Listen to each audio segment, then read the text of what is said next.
మాజీ వ్యవసాయ శాఖ మంత్రి అయిన కాకాని గోవర్ధన్ రెడ్డికి ఉచ్చు బిగుస్తుందని మనం అయితే చాలా గట్టిగా చెప్పవచ్చు. వైఎస్ఆర్సీపీ పార్టీలో ముఖ్యంగా కీలక నేతగా వ్యవహరిస్తూ ముఖ్యంగా జగన్మోహన్ రెడ్డి గారికి అతి దగ్గర బంధువుగా ఆయన అయితే వ్యవహరించడం జరిగింది. ముఖ్యంగా సర్వేపల్లి నియోజకవర్గంలో ఆయన ఎమ్మెల్యేగా పనిచేస్తూ నెల్లూరు జిల్లా అధ్యక్షుడి కింద వైఎస్ఆర్సీపీ పార్టీ నాయకుడి కింద వ్యవహరించడం అయితే జరిగింది. అయితే 2022 వైఎస్ఆర్సీపీ పార్టీ రెండోసారి మంత్రివర్గ విస్తరణలో భాగంగా కాకాని గోవర్ధన్ రెడ్డికి వ్యవసాయ శాఖ మంత్రి ప్లస్ మార్కెటింగ్ శాఖ మంత్రి కింద ఆయనకైతే జగన్మోహన్ రెడ్డి గారు అవకాశం ఇవ్వడం అయితే జరిగింది.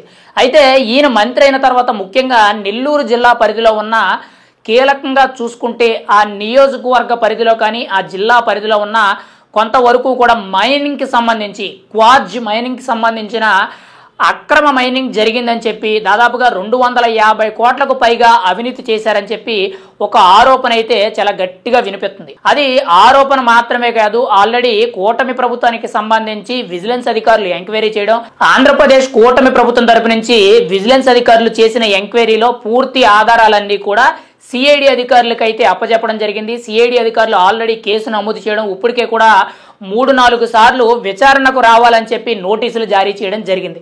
కానీ ఇప్పటి వరకు కూడా మాజీ మంత్రి కాకాని గోవర్ధన్ రెడ్డి పరారీలో ఉన్నారు, ఎక్కడ ఎవరికి అందుబాటులోకి రావడం లేదని చెప్పి ఒక వార్త అయితే వినిపిస్తుంది. ఒక రకంగా చెప్పాలంటే పారిపోయారని చెప్పి చాలా మంది అయితే మీడియా ముఖంగా మాట్లాడడం జరుగుతుంది. ఆల్రెడీ మీడియా అంతా కూడా కొంత న్యూస్ అయితే వైరల్ అవుతుంది.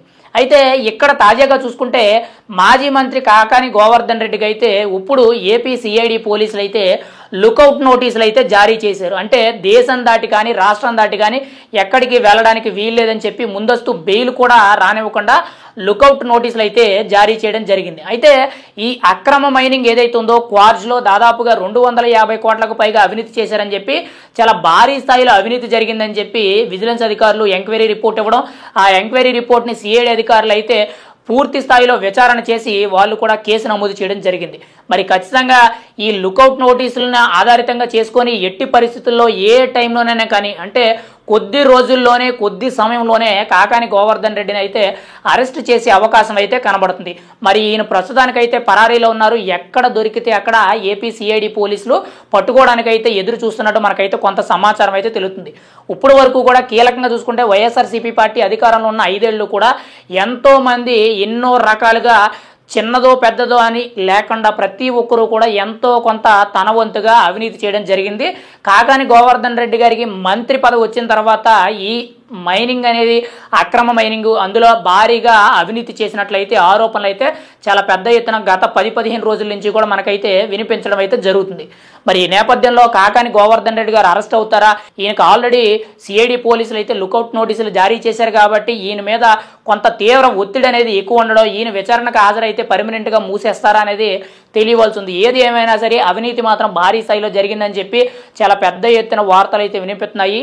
ఈ వీడియో చూసిన ప్రతి ఒక్కరు కూడా ఖచ్చితంగా కాకాని గోవర్ధన్ రెడ్డి గారు అరెస్ట్ అవుతారా లేదా, ఆయన పూర్తి స్థాయిలో కూడా ఈ అవినీతి జరిగిందన్న ఆరోపణలు ఏవైతే ఉన్నాయో సిఐడి పోలీసులు ఏదైతే కేసు నమోదు చేశారో అది నిజమని నమ్మితే కామెంట్ రూపంలో తెలియచేయండి.